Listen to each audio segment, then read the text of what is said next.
That's the first jingle. Yeah. Now I want to see. I want you to log onto a solo queue account. And You can Jhin. jungle anything. I'm Yeah. not telling you it's good, but like in modern league, it is so easy to clear on basically anything. It's gonna be slow and it's gonna be horrible, but you can clear. It can work. It can work. Ooh, I wonder if there's going to be a Cassante pick here, just simply because Rumble Vi being locked in from C9. I think you quite literally have to, unless if you're super locked into the Jayce going top lane. But I doubt that you would be that unflexible. Yeah, I mean, you can flex it mid, flex it jungle. I don't think Jayce is that bad into the Rumble as long as you draft for the 2v2. But, I mean, I think it's definitely scary for any pushing top laner to be playing against Vi, right? Because you're just gonna get equalized, and then you have the ult on your head. But Skarner is a great option. I always like Nefiri into it. Skarner is kind of like the more defensive option because it's just there to peel. So yeah, you can't stop the buy as she ults in, but you can time your impale so it lands as she comes down from her ult. You can obviously, Ishtal's impact after that, and you're basically just looking to CC and burst down their front line as they dive in. We did see a Kai'Sa ban last game. I wouldn't be surprised to see, a Kai'Sa ban again this game as someone who could be kind of like working alongside a dive comp. Yeah. And if you're Dignitas side, you're pretty comfortable already within your composition, have like good range with Jhin and Jayce versus Cassio. I think with how much Cassio has been played globally, and even though a lot of her lane matchups have just been much stronger after certain rune changes, she is still an immobile mid-range champion that will be susceptible to all types of pokes. So I do like what Dignitas has so far in their comp. The Poppy ban's kind of interesting because we're already showing jungle, we're already showing top right, so it's kind of, you're banning it, saying that Vulcan might want to play this into something that we want to play. So that makes me think of like Alistar or potentially like a Rell, kind of like playmakers that you could actually shut down and engage champs. Yeah. Maybe, Pyke, but I don't really think Pyke Jhin is that strong. So it's kind of interesting seeing the Poppy band here. Yeah, I do like the Galio ban coming out of C9, not only just the lane counter, right? If you are flexing the Jayce out of top. Counter engage too. But yeah, also really, really nice counter engage that they would have off the table, and Rakan taken off the table by Dignitas. Rakan being taken off the table is interesting. I think best 4 pick for me, if I visualize what Dignitas wants, Alistar is really good for IgNar especially. And I think it fits the composition quite well. If you actually have a Vi jumping into any level of engage there, you have Skarner, Alistar frontline, but you want to pick Alistar into Alistar or Rell, right? Yeah. Rakan. So yeah, Rell might be just the choice. There it is, it's locked in. really beefy frontline alongside Skarner. No, those were definitely the two I was thinking of as soon as they banned the Poppy, right? You're looking for kind of those engage champs. Ashe would be kind of interesting. I mean, Kalista plus, like, you can go Kalista Alistar. Funny enough, we were talking about Alistar. Alistar is good into Rell because you can interrupt the crash down pretty easily. Yeah. And can be a pretty strong 2v2. Obviously, there are a lot more kind of like standard aggressive ones too. Things like Renata can be a good answer and is stronger for the actual 2v2. Yeah. If they want to go that route. So that's kind of like my guess is it would be Renata if they want to go for the 2v2 more heavily. Otherwise, you can go Alistar if you wanted more primary engage. Maybe you go Anivia here if you're Palafox. I think you have quite a bit of range. I feel like Swain goes kind of hard, but Swain is good too.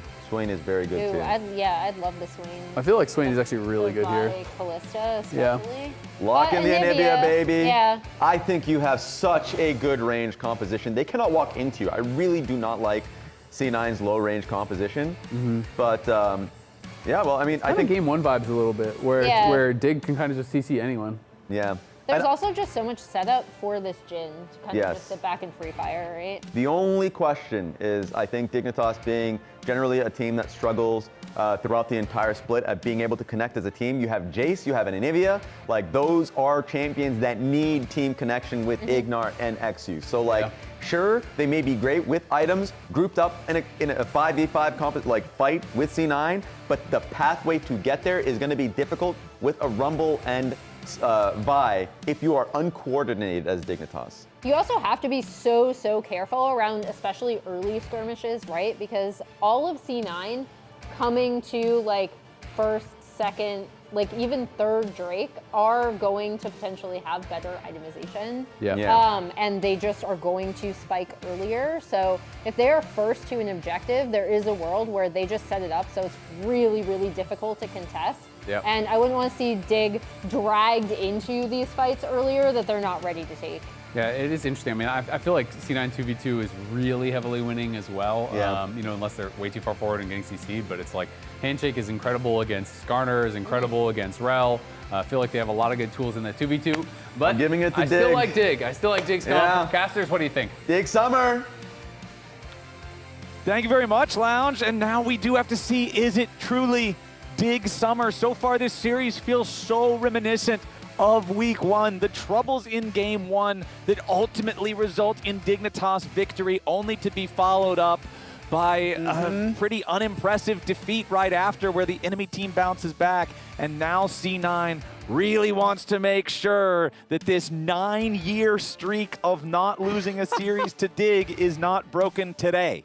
And I actually think this draft is fascinating. So there are ways that Dignitas can definitely pilot this and win, but I saw a Twitter video last night from Veigar V2, who is one of the positional coaches for C9. Yep. And he was actually talking about, he said it's, I don't remember exact phrasing, but it was like what mid laners know but don't talk about that often. And it's plug and play mid laners versus mid laners like champions that you need your team to specifically know how to play around, and you can't just do it on your own. So the brainless ones would be like Ari, Silas, Sakali. Like, you just play them, you get fed, and you flank. Everyone kind of knows how to play around that. You'll fit in anything. If there's this fight that's happening over in Narnia, as Ari, you're just dashing there and you're being it. That's the, like, you can play this in any situation. Anivia was his example of a champion who you can only fight in specific zones. If you have the right wall in a team fight, that can't be happening while your teammate is flanking. Like, you really have, everyone on your team has to know, which I just think is so interesting, with Palafox stating that he wants to focus on his own game today and how difficult it's been for them to sync up with their teammates. If it works, it's because the team also knows how to play around Anivia, but it's not just on Palafox's ability to play it. And I feel like, especially with Anivia, like, you're bringing up these characters that can't just be generic mid laner number 5 or whatever. Anivia, by nature, by the nature of the champion's kit, because there's almost nothing in League of Legends that doesn't do at least some damage, right? Crystallize is one of those abilities that's from all the way back in old school, in classic League of Legends, where the game had a very different design philosophy. You're talking about a League of Legends where some champions would cast 3 spells and go out of mana. You're talking about a League of Legends that was designed differently, and Crystallize is a relic from that era. This is a pure utility ability. You can't kill nobody with Crystallize, right? It sets things up. It allows other things to kill people very effectively. But the placement of that wall, like you're talking about, that's make and break for Anivia. Everybody's got to be working together.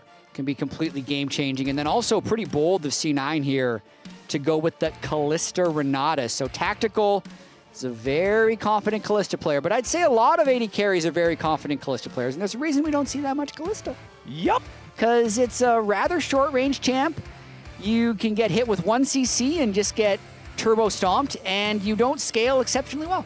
Kalista is either Chad or bad. There is very little in between. You're 10-0 or you're 0-10. This champion just doesn't feel like it has much of an opportunity, especially because her damage doesn't scale into late to the same degree that like a traditional carry would.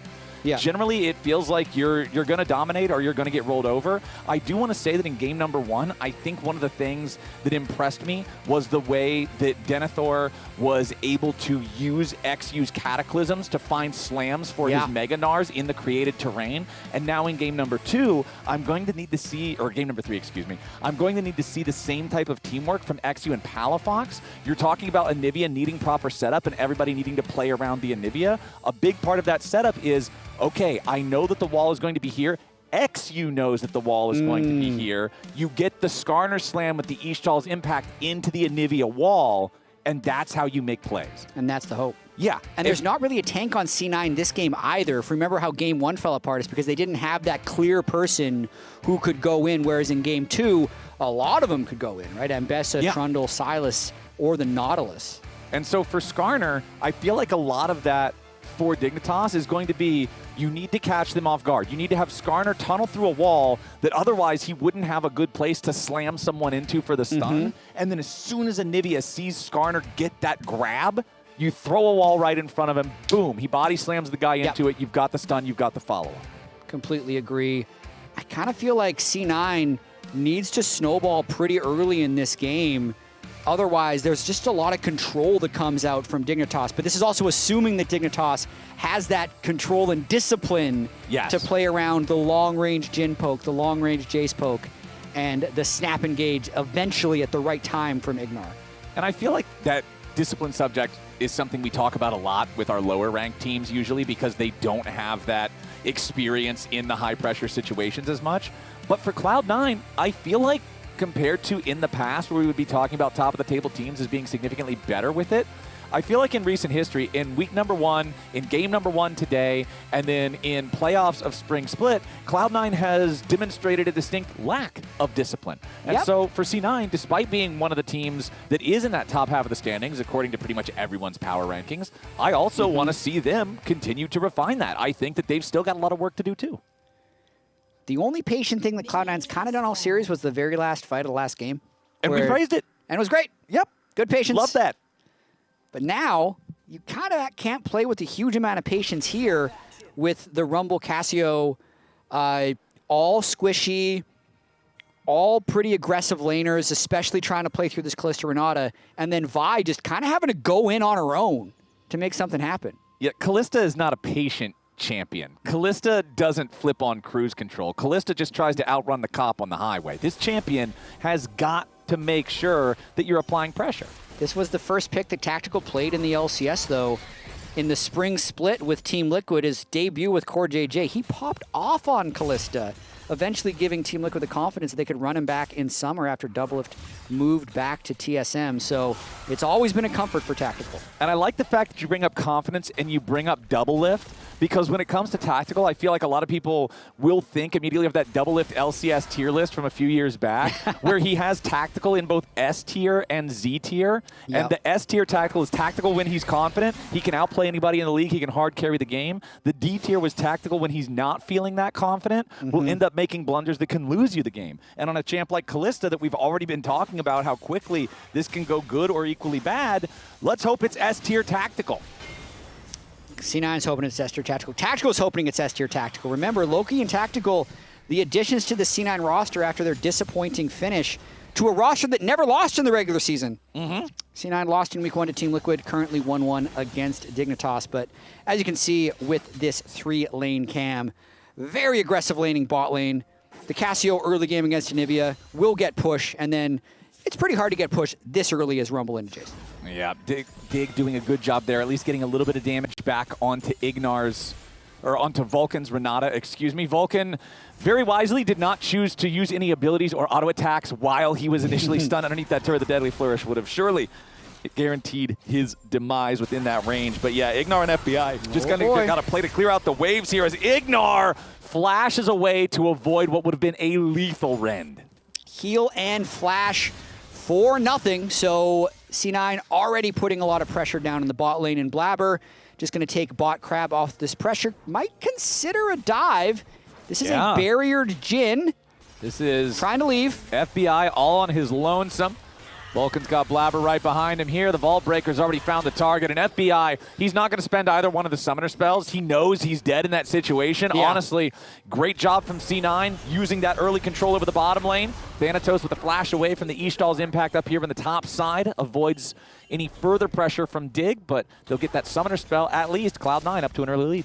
I do feel like if FBI flashed the initial Vault Breaker, he probably lives, but once it connects, I think C9 could have flash followed for the kill. So that's spectacular for C9, the outcome there. I think that Vulcan still had the handshake available. So if FBI flashes, you just get handshook right back, and you might not even have to flash in return, which is probably what he's going for. Like, I just don't want to spend it. Yeah. But, yeah, you know, there's always the what-ifs. Maybe I could have got away. Obviously, in this one, FBI is saying he doesn't want to risk that. As IgNar, nice stop on the recall from Vulcan there. I mean, get something back, but now he could be in danger himself. Tactical keeps hopping and skipping forward. The Rend at least gets a target. This is wild. eXyu wants to jump in. Yeah, this is kind of crazy. Tactical doing a good job making sure that Vulcan doesn't get grabbed by the eStall's impact. So Vulcan is still stuck in lane down here. eXyu is still hanging around nearby. Does have his rock ready to throw. IgNar steps forward. FBI eats half his health bar and damage from the turrets. Tactical goes in and IgNar goes down. Dignitas at least finally gets the kill back on a Vulcan as Tactical tries to stay alive against eXyu, who gets a double kill, but now he's going to die to the turret. Okay. It's a brawl. Yep. It's a bloodbath in the bot lane. It's a bar fight in bottom lane. Blaber's real fed off of this because he's just been farming camps. But let's watch this. So Vulcan has his heel burned in this initial engage by eXyu after sidestepping the Skarner.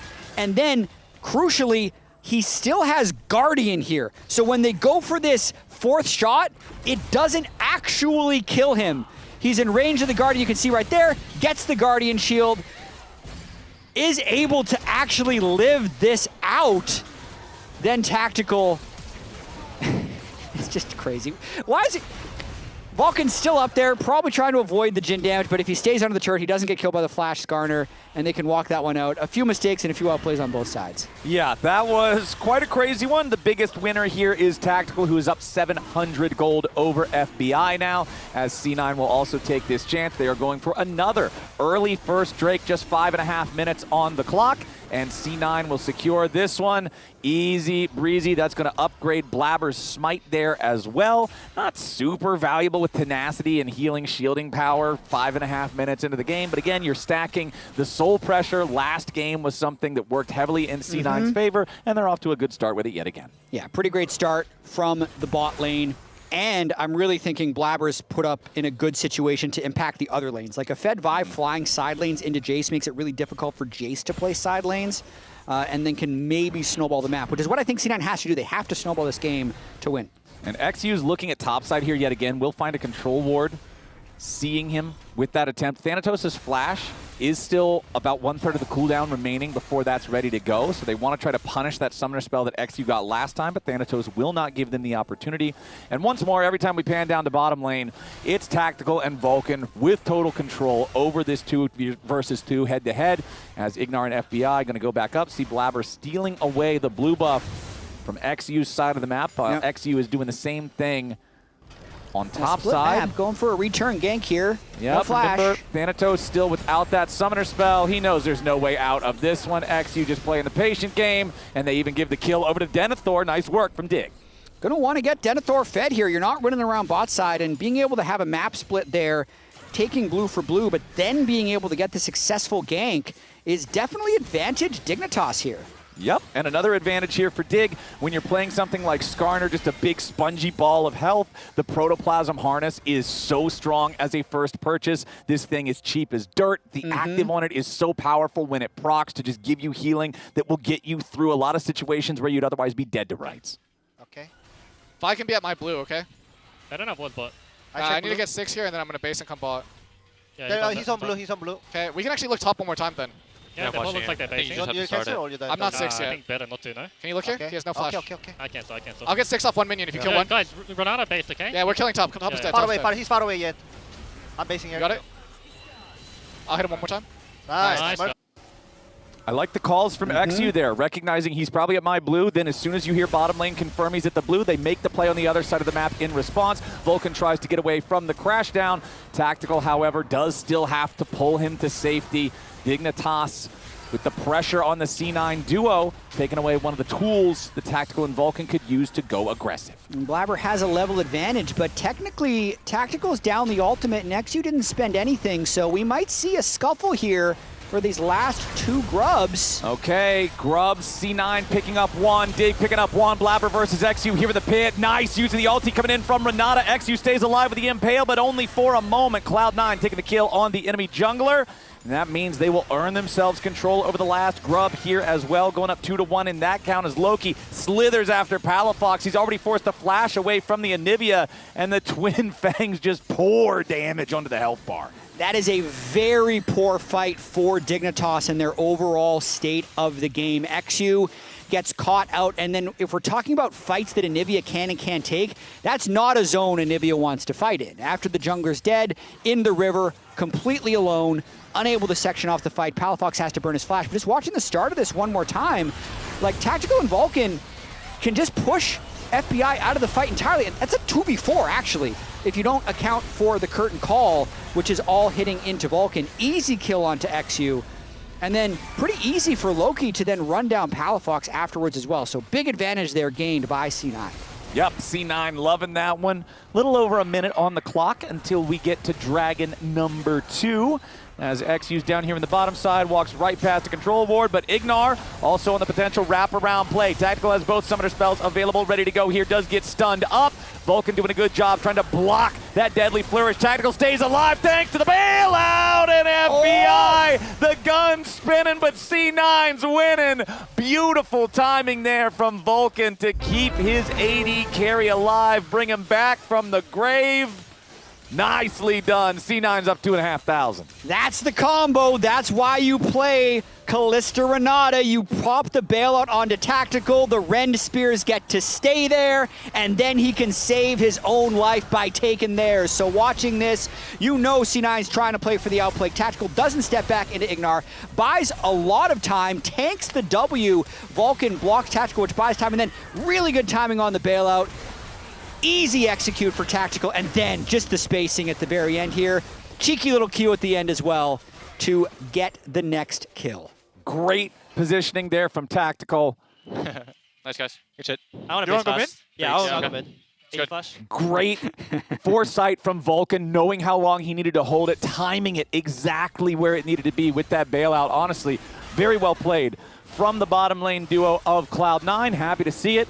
And you know what? That's just going to earn them more control over the bottom half of the Rift. They will continue to run the show when it comes to neutral objectives. They will take Dragon number 2 with no contest. So they've won out 2 out of 3 grubs. They've got both of the early Drakes. There's still no Rift Herald to even speak of for another 4 minutes as Dignitas is looking to make a move up here on the top side. Thanatos is your target. Flash Frost follows the Impale for some chain CC, and Denathor goes in, committing the flash to guarantee they've got the damage to get the kill. Meanwhile, back over in mid lane, FBI will fall to a counterplay coming out from C9. As long as Thanatos doesn't tilt, the team is in a good state, but he is getting heavily weak-sided this game. The map has been split against them. There were repeat ganks by Skarner early, then 4 people got sent to him, but while that was happening, his team killed the enemy AD carry, they killed bot lane, and they took mid plates. So C9 gets the advantage there, but Thanatos goes down once again. Thanatos, your job this game, Thanatos is playing Helldivers. He airstrikes the team fight at the beginning, he's done. That's it. Everybody else, they're in the position to carry. Now Denathor's in a little bit of danger. Very nice Renata ulti flies through, hits 4 overall, but Tactical this time is not going to get bailed out. He didn't have the damage to kill off Denathor, so Dignitas gets a big punish. They'll knock down both bottom laners on C9, who are too far forward. Oh yeah, they were really too far forward. Where did they think the opponent was going to be? I mean, they're that close to their base. C9 did not respect the tempo there, and Tactical and Vulcan just thought they were going to be superheroes. Let's watch this one more time. I mean, Blaber is taking the blue. He's dealing with IgNar, so he's going to win this smite. But they're flying in for this onto Denathor, and I guess everyone on Dig was on a reset, and it's a little bit fortunate that all 5 deploy bottom lane, but once they do, that's like a 5v3. So it's not even close. They collect the bounty from the Kalista and pick up an additional kill onto Vulcan. I mean, the spot of the map that they're fighting at is really sick if you're not outnumbered 5-2. The hostile takeover hit like 4 targets. If there was anybody else around, that could have been the crazy play that they were dreaming of. But when you're 2v5, I mean, numbers mean a lot in League of Legends. One of those things like, if their whole team wasn't there, it was a good play. But unfortunately, they were actually all there. If we weren't walking into an ambush, this would have been sick. It would have been so surprising to them. If they weren't ambushing us, our ambush on them would have gone crazy. But unfortunately for C9, they do end up getting a little bit punished there. However, they still do command that 2 Drake lead with a 2,000 gold icing on that cake as Denathor barely staying alive for now. Does get a good knock away, but the Twin Fangs ultimately find the kill. Dignitas now trying to fight out however they can. IgNar with a flash over the wall to stay alive, but eXyu won't be able to say the same. Even though he had that protoplasm harness, that's not going to matter. And now Vulcan will tank up the turret damage as Blaber goes on a killing spree. C9, 4,000 gold ahead. Jatt, it's looking exactly like week 1 for Dignitas. It absolutely is. Win 1 game to give Palafox summer a short summer. And they're doing it again. 4,000 gold. This time, their ambush was correctly not counter-ambushed. It was an even number ambush. And they're able to win this one. Cassio just put up so much damage in that fight. Loki delivering the pain. They didn't even have Tactical or Thanatos there. and managed to pick up all 3 kills in the 3-for-3. Yeah, this is starting to get pretty dire for the Dignitas boys. The only one that really has a chance to bring them back from the precipice of doom is Denathor. And C9 seems to be thinking the same thing, trying to make a play on that Jayce, but now they've got to be careful. Reinforcements showing up from both sides here as Loki is going to see IgNar also jumping towards the fight. eXyu backing away now as Vulcan and Tactical are ready to join the mix. eXyu eating multiple Twin Fangs, again trying to disengage, has to flash for the extra little bit of distance. Hostile takeover, tags 2. eXyu and Palafox in danger as the Flame Spitter is cooking the Skarner, and he will burn down. Thanatos gets the kill on that one as the curtain call opens up from FBI. Trying to find some valuable targets here. 4th shot going to get saved, but it only finds Vulcan. Caught on the wrong side of the Crystallize, but there's no damage. Ready to follow it up. IgNar continuing to bluff that he might go forward, but C9 knows there's nothing left in the Dignitas tank, so C9 will walk away 1-0. Long fight, but again, eXyu falls. He's now 5 of the 6 deaths for Dignitas in this one. Even with the Protoplasm Harness, they can kind of just run him down. So potentially fortunate they didn't lose more at the start of this play. You can see Blaber just getting a lot of damage down onto Denathor, and it's just a slow trickle of everyone flying into this fight, but eXyu can't land anything with his E, and then is kind of stuck in the fight. And now is where C9 just starts running him down. Tactical up on the top side, does a little bit of a 1v1 with the Jhin, trying to find a flank angle that's getting blocked. Finally, though, the hostile takeover catches eXyu, and the Liandry's burn is what finishes eXyu off. Yeah, adios, Mr. Skarner. Thanatos getting a little bit of revenge for all that attention that he was given during the laning phase of the game. But 16 minutes on the clock means Dragon number 3 is live. C9 have controlled the first 2, and eXyu is going to start off the 3rd, but Dignitas do not want to commit to this. Yeah, got a little confused. eXyu's not 5 of the 6 deaths. He's 5 of the 11 deaths. C9 has 11 kills. That changes still, the context. That's still half of them, though. It's still a lot of deaths. It's definitely not the best game here from eXyu in this 3rd one of the series, but Dignitas still having control over the Drake right now. Blaber thinking about using the Ball Breaker to jump on in, but no, the Drake is already secured by eXyu. Dignitas got the objective and disengaged with no losses. They'll be happy. I mean, that was really nice by Palafox. Wall, alt, hold it for 4 seconds.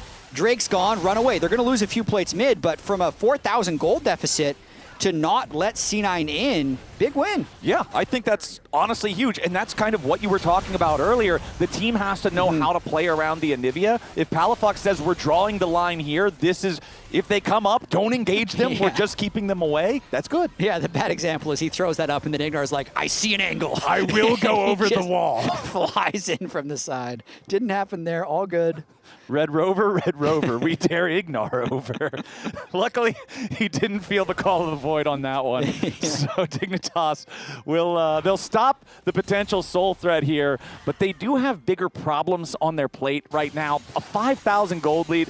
Last game, remember, I mentioned around 19 minutes in. Yeah, it's a 1,500 gold lead for C9, but that doesn't mean a whole lot at 19 minutes. 5K at 17 is significantly more worrying, because everybody then, on average, has at least one more decent-sized component item over their counterpart. eXyu is going to be forced away from the Herald pit. It's another game with a pretty late Herald take overall, but C9 still just fine with it. They secure it without a real contest from Dignitas. Everybody on C9 except for Thanatos is ahead over 1,000 gold, and that includes Vulcan over IgNar. Denathor's Jayce remains the only point of power for Dignitas. So I feel like the recipe for Dig, any fight must start with at least 2 accelerated shock blasts hitting valuable targets, or there's just no way to win. Yeah, it seems like it, or just a big numbers advantage. But right now, C9 is trying to move around the map, collect as much gold as possible with all the strong people. Like, if Thanatos can neutralize Denathor with how far behind Thanatos has been put in this game, it's actually even more than a 5K gold lead in the 4v4. It will be a 7K gold lead in those 4v4. Nice wall, though, by Palafox. Good use of the Crystallize to make it so the Herald couldn't get all the way away. Loki does survive, but he had to spend his flash to do it, so at least you'll get the Summoner spell out of the otherwise immobile Cassiopeia. Yes, Loki is pretty hard to kill through Seraph's Shield and all of the stats on Mod of Ages, but without having that flash, you at least can see the angle to make a play. Yeah, and I gotta say that this game isn't a freebie for C9. I think Dignitas denying that soul point can be pretty important, because as far ahead as C9 is, they don't have like great tools to win the game unless they can find fights like this. This could be huge. Okay, Thanatos is teleported in. Blaber goes for the Vault Breaker flash onto Denathor. There's your Fed, Jayce. Blink and you'll miss it. He's gone. Thanatos taking that kill as IgNar will be the next to go. The only silver lining here for DIG is that at least it's 19:30 on the clock and not 20 minutes into the game, so C9 cannot immediately go for the Baron right after. But yeah, Dignitas caught unawares on that one, and C9 just get 2 for nothing. Man, I'm still just, now that I've done the research on bounties, I see how little supports are worth when they're dying.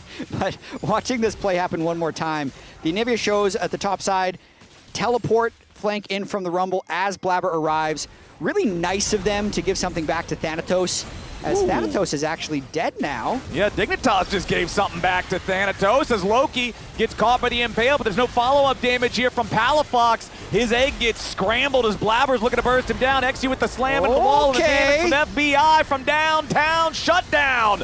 As the 4th shot rains in, that's 3 dead on C9. Dignitas didn't lose a man. Now they got 5v3, only Vulcan and Tactical alive. Dignitas, they might just be going for the Baron. They're down far enough. You got to take every chance you get to get back into the game. Palafox zoning their opponents away for now, but it looks like Dignitas aren't going to start it. Yeah, don't mind this actually.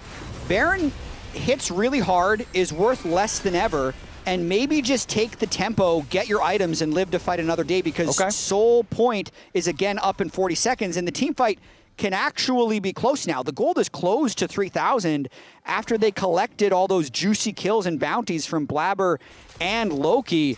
That was a very important fight for Dignitas in their attempt to crawl back in this game.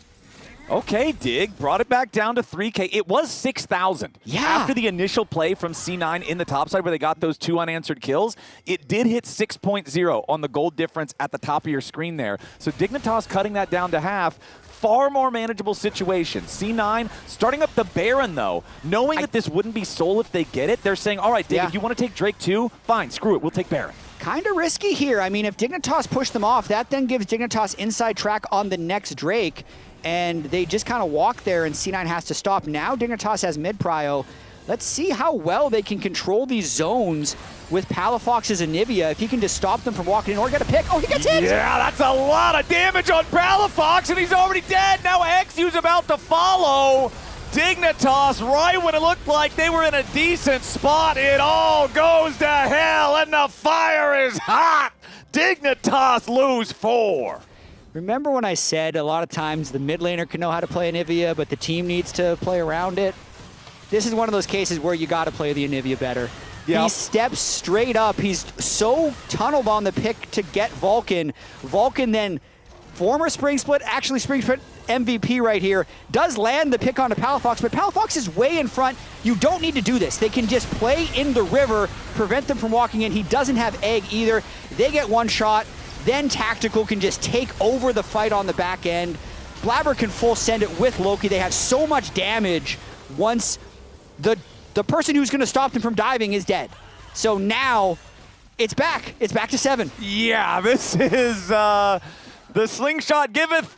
But the thing is, when you pull that thing back, eventually the rock goes flying the other direction. And now Palafox, the handshake just brings him into his own doom. Denathor, he flashes, he escapes, but with Palafox already dead, C9 once more has the green light. Just like you said, Jatt, when the you can't engage champ is dead, guess what you can do? You Kill can them engage. All. They all dead. And eXyu is going to be a very scorpion-shaped pincushion right about now. Tactical gets the kill on that one.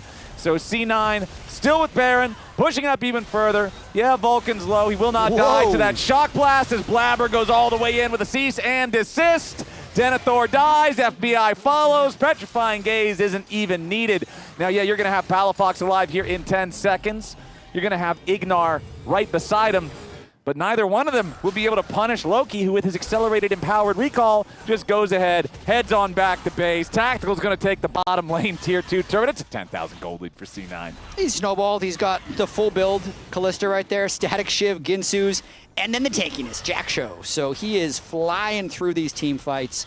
Blaber just full sending it, and Loki having his best game of the series. That was an insane dive they pulled off at the end there. You can tell they're brimming with confidence. Even after some missteps, they had some of those missteps in the top lane, but they're back on track now.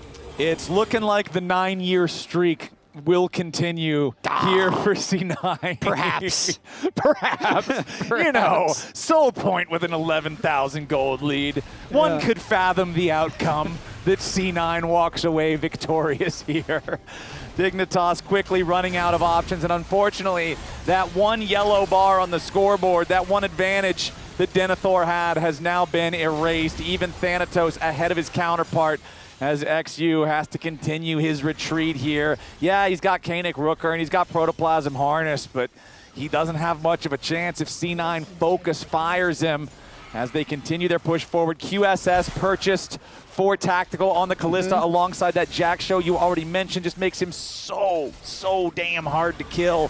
As now C9 going all the way in. Blaber deep into the back line there with the cease and desist as Palafox brings Blaber into a compromised spot, but the rest of C9 is so strong, they will just force their way into the enemy base. The curtain call may have opened up, but it's not finding much of a target here. Fourth shot being saved all the way to the end. Yes, it hits Loki, but it's not going to threaten anything lethal as C9 force their way through the top lane. They'll find that top inhibitor first and back themselves away right after, not losing a single man. One inhibitor down. Vulcan's had a great Renata game as well, I gotta say. If we think back to the game-swinging fights, it's really been Vulcan landing crucial handshakes or having the perfect timing on his bailout. I mean, I voted Vulcan player of the game in game number 2 because he got that critical hook onto the Akali right before the Dragon Soul, and I feel like that was the game-winning play. The way that this one is going, if the Nexus popped right now, I would vote Vulcan again. I just feel like his playmaking on these champions that are meant to make plays is so impressive. And he also had a lot of pressure with the Camille in game number 1. He wasn't the one pressing Realm Warp, so I'm not going to blame him for the outcome of that game. I think that Vulcan has had a very impressive series overall. 12,000 gold lead for the team. C9, all they got to do is make sure they wrap this one up clean. And the crazy thing about Vulcan is he's been doing it for so long. We heard from Leo, our stats guy, that he's pretty close to passing Aphromoo for leader in all-time LCS assists. So that's probably going to happen this split if he keeps it up. Well, Blaber's immediately leading the charge here. However, he may have gone a little bit too far. Resurrection will come through as the Guardian Angel is required. Everybody on Dignitas just camping the corpse, making sure that Blaber can't get out. And right there, it was shades of game 1, kind of just C9 getting overzealous, Blaber flying in there without the proper coordination from the rest of the team. So that's at least going to slam the brakes and the push for now. But by the time Blaber's back alive, Jatt, we're only going to have about 45 seconds on the clock until the Baron spawns. True. So I feel like we're going to see teams setting up for that. You can see the Scuttle Crab already secured by C9. I'm in all range, Thanatos. Yeah, I know. I'm here. I'm ready to go. I'm gonna go. I ulted Skarner. Oh my god. Don't be too cocky here, guys. It's kind of dog shit. I think it's not good. Can you guys take tower? Take turret a bit. Okay. Hit tower a bit. Yeah. Carol. Give him left. I ulted the wrong guy. Okay. Sounds Okay, good. that's good. At least you have a small shutdown this time. Yeah, Don't be too cocky here, guys. It's kind of dog That is... Kind of. Honestly... You know what? They said it, not me. I'm just going to say I concur with the pros.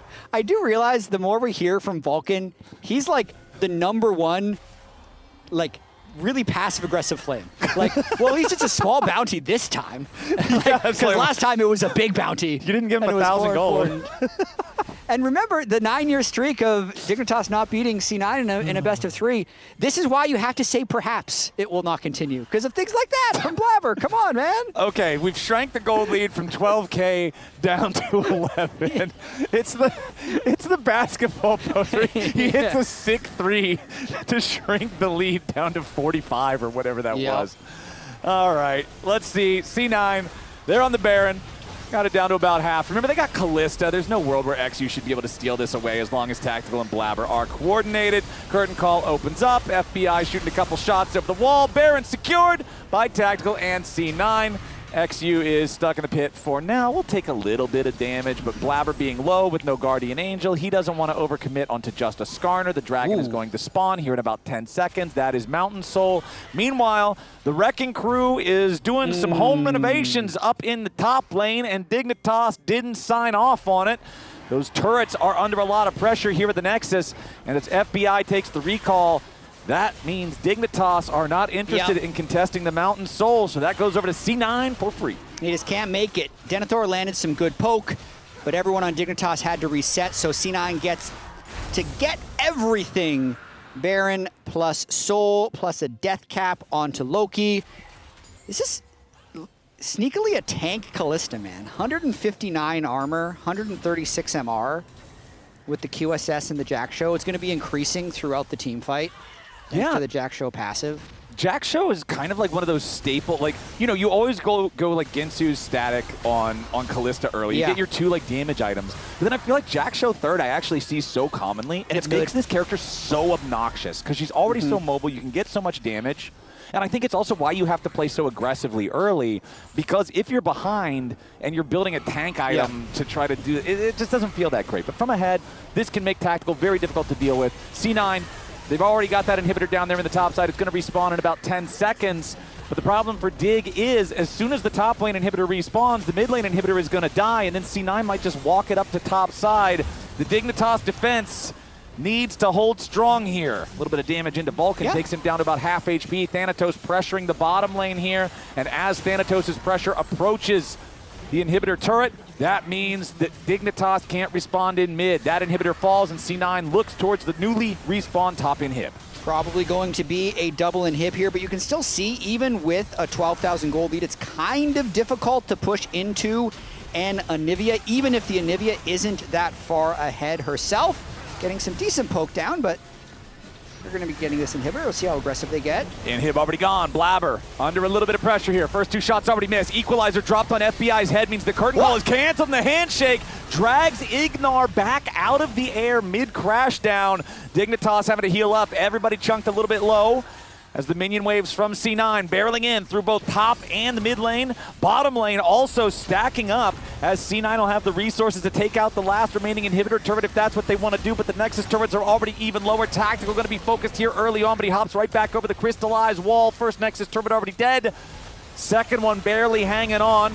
Vulcan here on the front line. Vulcan mostly unperturbed as Dignitas continue to scramble, but they're not finding anything. IgNar wanted to make a move, but the Twin Fangs kill him off. eXyu gets a slam into the turret, ruins onto Loki. eXyu hanging on for now, but Dignitas, his carries are already down. Denathor knocked over, and there's nothing left for FBI and eXyu. A double kill for Blaber. C9's gonna clean it up nice and easy. 28-11, 16,000 gold lead. C9 takes down DIG for a continuing 9-year streak.